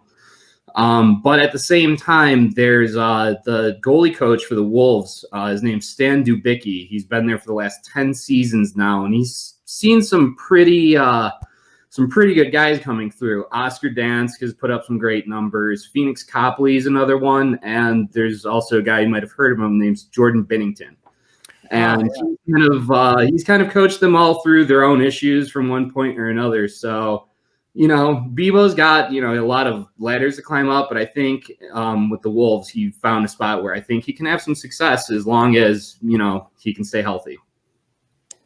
He also helped a lot with Kasimir Kaskisuo, who we talked about earlier, and he very much shares a style with Bebo of that kind of wild athletic style in lieu of structure, and that changed at least a little bit over the past couple seasons. I don't know how much of that I can point to Chicago's goalie coach and be like, this was your fault, but there's definitely a good pedigree there from that goalie coach. So we'll see if he can't help add a little bit more technical detail to Bebo's game. But we unfortunately have to keep pressing on. Let's talk about Gustav Forzling. CC, take us home. Yes. Another Carolina re-signing, Swedish defenseman Gustav Forzling. Like you said, October 23rd, he came back and re-signed with the Carolina organization. 57 games played, 5.24 points share in 1920. That's good for the 93rd percentile on a per game basis. I think that's pretty obvious. That's a first pair grade, according to the analytic model that Mr. Sean O'Brien uses. I liked what I saw from Forzling here. I mean, what's not to like? He's a good skater with burst, but not top end speed. His defensive skills stand out. Although he maintains good gaps and pivots, and it's good enough and well enough to kill plays in the neutral zone. He's also active in the offensive zone off the cycle and the rush, and he reads the play well in his own end. I don't think his toolbox has the high-end tools to make it to the show, but I think that a step forward and fighting for a top pairing role this season isn't out of the question, especially with the Chicago Wolves. Yeah, Forzling, he's a face that a lot of fans in Chicago are going to be familiar with. He spent parts of 3 seasons with the Blackhawks, so there's a bit of familiarity there, at least locally. He does have that kind of NHL pedigree to go along with him, and as you mentioned, he's got good instincts in all 3 zones. He knows how to move the puck and where to do it. He knows where to be positionally, and he's just all around great guy. And the thing I like about it most is that he's a legit top pairing defenseman in the AHL. So Canes also have another guy who might be spending some time with Chicago's Jake Bean, an absolute stud defenseman. I don't expect him to spend a lot of time with the Wolves. So when he gets the call up to Carolina, they're still going to have a guy in the defensive zone that they can rely on in all 3 zones. And, you can never have too many of those guys. Absolutely. Alrighty. Yeah. Sean? Last up we have on the docket here is Jeremy Braco, who does not sleep with the fishes. 44 games played, 1.75 point shares in 1920. Good for the 58th percentile on a per game basis and a third line grade according to the model. Very much a down season for him in Toronto last year, but make no mistake about it. Braco is an NHL caliber playmaker. He is such a quality playmaker because of his patience. His puck skills are also very good, and he's easily one of the best in the A on the half wall on the power play. However, he's never going to be the guy who drives to the net or scores rebound goals often. And I think his skating holds him back a little bit. Regardless, he's going to be a big asset for Chicago, who should boost their power play to be a top 5 unit with him running it from the half wall. Yeah, I've loved Braco in Toronto as well, and I was kind of surprised that they gave up on him so quickly. I understand last year he had a bit of a down year. He only had 4 goals, but he still put up another 30 assists. I mean, it was kind of a down year for everyone. So I didn't really understand that, but Toronto's loss, I think, is going to be Chicago's gain here. I think Braco has talent that can put him up into the next level, and I think he's just going to kind of focus on some of the issues in his game. And who knows? Sometimes with a guy like him, all he needs is a change of scenery. I understand, there's a lot of hype for him coming out of Toronto, and then the media gets to you and everything. It can be tough. I mean, he went from over a point a game player to 4 goals in a season, short season and everything still, but it just didn't make sense. And for them to just flip the switch off on him, I mean, like I said, hopefully he can find a new fire in Chicago and put some points up and kind of remake himself here. Because, I mean, I don't know. I feel like it was a little too soon. The kid's 23. It's a little too soon to give up on him. Well, and the fact that, that Toronto team back in, 18-19, Braco was the leading scorer. Like you said, he was a point per game player. And, and he continued that point per game pace even into the playoffs, when Toronto and Charlotte faced off in the Eastern Conference Finals there. And so it's like, yeah, for the Marlies and the Toronto organization to move on from a guy like that, Andrew, couldn't have put it any better myself. Toronto's loss is definitely the Chicago Wolves game. Yeah. It's, going in with one of my things in bidding, and reintroducing myself here with Chicago was that the last finals that we've played here has been, was Chicago and Charlotte, obviously. Now with everything being reworked in the affiliates, a lot of these old Charlotte players that went up against them in the last finals are coming here and finding themselves a new home. A lot of old enemies kind of becoming teammates all over again. It's really interesting. And now we're bringing in new guys here like Braco. I think there's definitely the talent is there for a big run here for Chicago. As long as, you got all the questions coming up with the quarantines and everything. Unfortunately, there's everything, that's out of their control is just out of their control. Everything that's in their control, I think Chicago's kind of in the driver's seat here to get into the top of the Central Division and make a deep run in the playoffs. I could definitely see that. Yeah, especially with how, Carolina and everything, ran the organization, and Charlotte's been doing. Yeah, like you said, a lot of those guys are coming over to Chicago. So wouldn't be surprised to see Chicago make the postseason and make a bit of a run this year. Mm-hmm. Which leads us to the best part. Hey, yes. You ready for the quiz, Andrew? I was born ready. You're born ready. That's what I like to hear. Bring it on. Last show, we did a quiz called the Affiliation Shuffle, which focused on the sheer insanity of AHL franchise and their NHL parents and ECHL kids. That got me to thinking about the Chicago Wolves and their string of weird affiliations, given that they share a locale with a well-established NHL club that they've never been affiliated with. Instead, they've gone with the Islanders, Thrashers, Canucks, Blues, Vegas Golden Knights, and now the Hurricanes, as well as 9 ECHL affiliates. And I get it. They're a contender every season with 2 Calder Cups, 2 Turner Cups, a strong fan base, and a perennial playoff contender. They're sexy. I see why teams would be attracted to that affiliation, but they just keep ending and starting again, just engaging in these seemingly doomed relationships that flame out after a few years. They're basically the minor league hockey equivalent of The Bachelor, which is how we got here. Today's quiz is Burgundy or Rose. I'm going to give you a name, and you're going to tell me if they were a longtime Chicago Wolves player or coach, or were a lead on the season of The Bachelor. Oh, boy. This will be good. I like this. Sean, all right, Sean, Andrew, as you were the guest, would you like to kick or receive? I've always been the one to defer for the second half, so CC can go ahead. All right, CC, your name is Peter Weber. Peter Weber, I'm going to say he was a Bachelor contestant dude man. That is correct. Season 24's Bachelor, airing in 2020. His engagement to Hannah didn't even make it to the live final. CC is on the board, 1-0. Oh, I have 4 questions each for both of you and a tiebreaker, just to be clear. Right.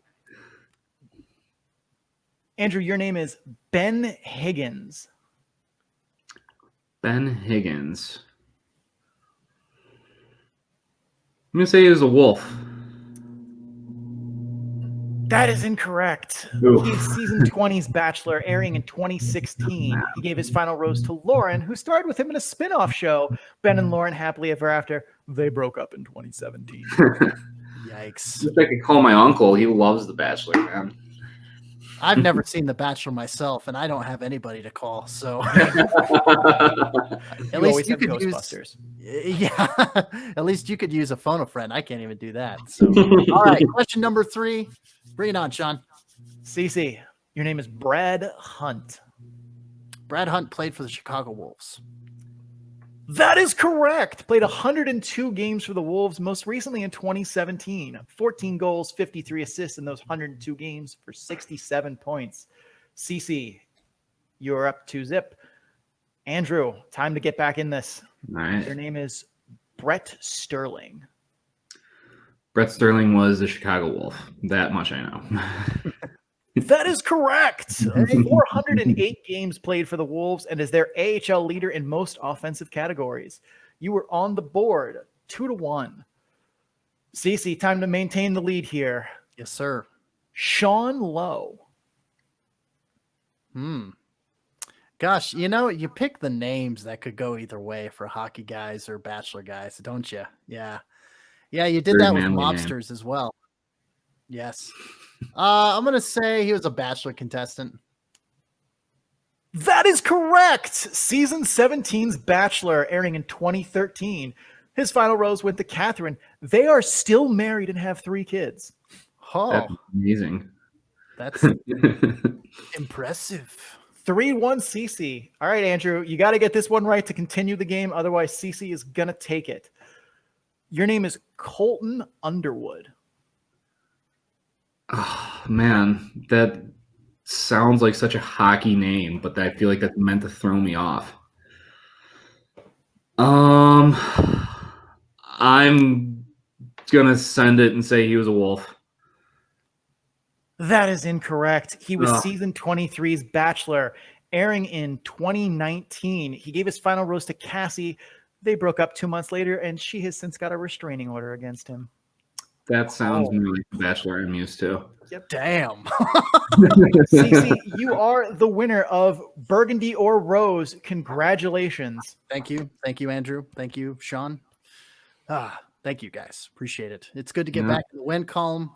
And yeah, I'm pretty good at these games, even though I have no idea what the hell I'm doing most of the time.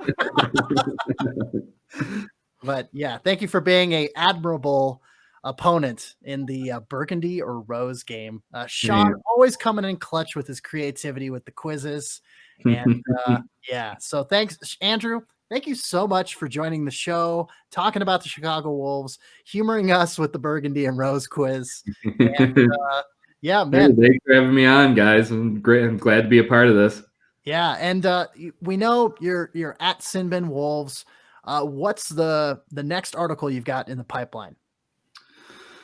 Well, right now it's kind of we're getting a little closer to the dates. I was kind of thinking of just doing a general overall season preview. We've kind of brought some names out here for everyone, kind of get a little more in depth with it. And like I said, now that the affiliations change, get the fans a little more accustomed to who's going to be showing up for the Wolves this year. Like I said, there's going to be some old adversaries and some same old faces and some new ones. It's definitely a shuffling here, but we want to get the fans started to with the new year rolling in, and a light at the end of the tunnel here. So it's kind of what I got up in the pipeline here.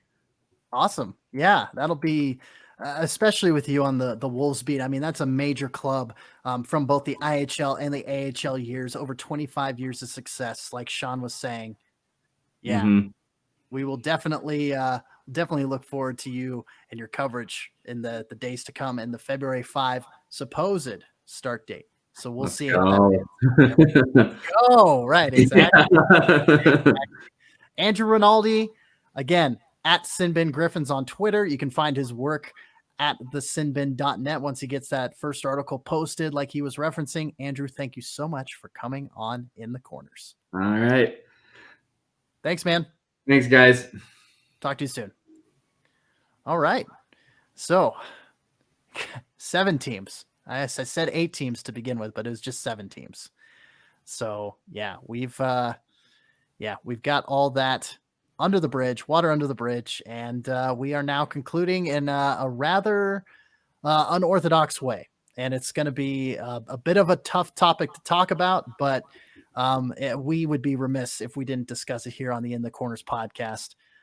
Clark Donatelli, some pretty rough sexual assault allegations. According to TSN's Rick Westhead, former Wilkes-Barre Scranton assistant Jared Scald. Is it Scald or Scaldy? Scald. I had it right the first time. Jared Scald allegedly in a lawsuit that then Wilkes-Barre Scranton head coach Clark Donatelli sexually assaulted his wife Erin during a team road trip in Providence, Rhode Island in November of 2018. The Scaldies alleged that after having dinner with Donatelli, Erin and Donatelli were briefly alone. Donatelli allegedly put his arm around her, called her sexy in quotes, and groped her breasts. When Jared Scaldi joined them for the car ride back to the hotel, Donatelli allegedly insisted on sitting in the backseat with Erin while Jared was in front. During the ride, Donatelli allegedly continued to grope her. Per the lawsuit, only later did Mr. Scaldi find out what happened to his wife that night, shaking him to the core to learn that he sat unknowingly in the front seat as his boss has sexually assaulted his wife. Scaldi alleged that when he told then Pittsburgh Penguins assistant general manager Bill Guerin, thank you. I knew that wasn't right, but my mouth just kept saying Bill Guerin, about the assault 7 months later. Guerin told him to, quote, keep quiet, end quote, about it. Guerin is currently the general manager of the Minnesota Wild. The Penguins announced in June 2019 that Donatelli had resigned as head coach of Wilkes-Barre Scranton due to personal reasons, and Scaldi's contract was not renewed in May 2020. That was a lot of information, but we had to set the table, and we had to set the table.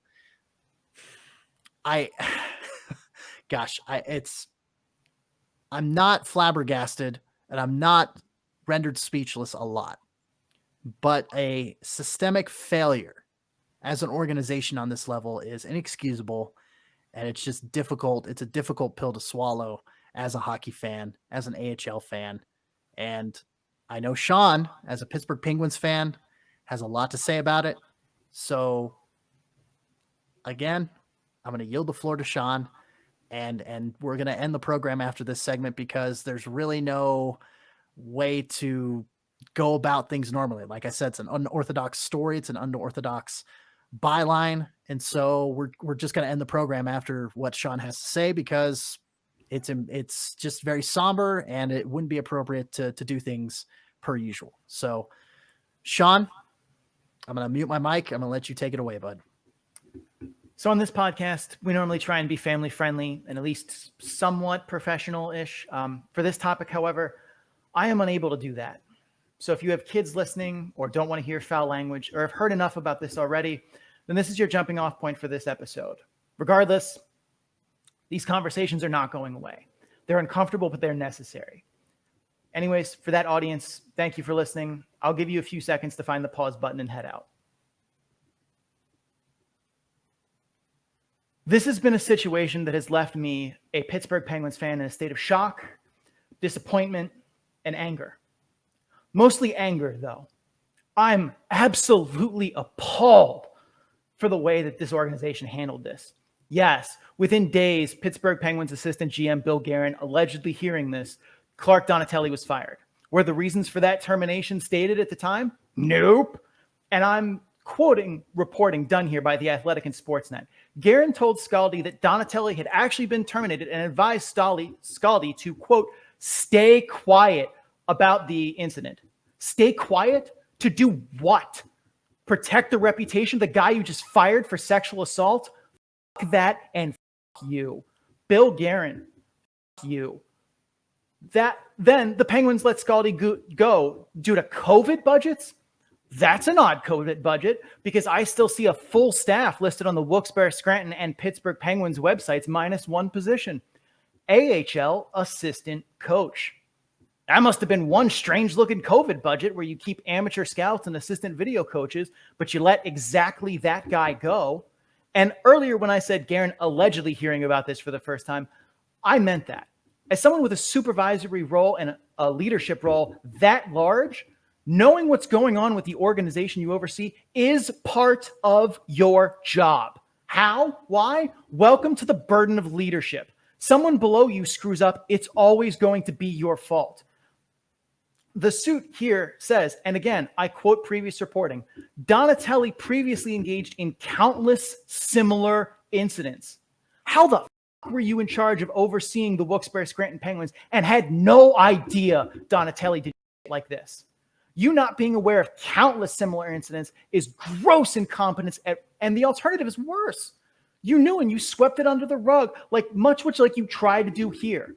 And now, because we have ongoing litigation, no one is going to say a damn thing, because literally every lawyer will tell their clients not to talk about lawsuits while that lawsuit is still ongoing. Regardless, this is still playing out in public. The Penguins here, this is going to play out in public. In your community, I don't know how the Wilkes-Barre Scranton community finds ways to trust you or your community work after you tried to sweep a guy with multiple sexual assault accusations under the rug. How is that community, those fans, just supposed to be okay with that? What recourse do you have? You can't fire anyone involved. They're all gone. Both Donatelli and Guerin are out of the Penguins organizations. I can't imagine Scaldi ever would come back. But at this point, all the Penguins organization left has to do is to settle this lawsuit for whatever the Scaldis want, which from the sound of things isn't much. You need to publicly apologize profusely, publicly implement HR procedures and policies to prevent this from happening and going unchecked in the future. You need to partner with the Luzerne County Victims Resource Center, not just for internal procedures and education, not just for your own team, but for the community you serve and the hockey players for today and tomorrow. No matter what happens going forward, you cannot undo the harm that was done here to your reputation as a community asset, or more importantly, the damage done to the victims or survivors. However, that doesn't mean the Penguins organization should do nothing. When something is destroyed, we don't just let the rubble sit there, stare at it, and move on. We reassess and we rebuild using the lessons learned. That's the only way forward here for Wilkes-Barre Scranton and the Penguins organization, because they cannot make this right, but they sure as hell need to make sure that they don't let this happen again. That's our show. Thank you guys for listening.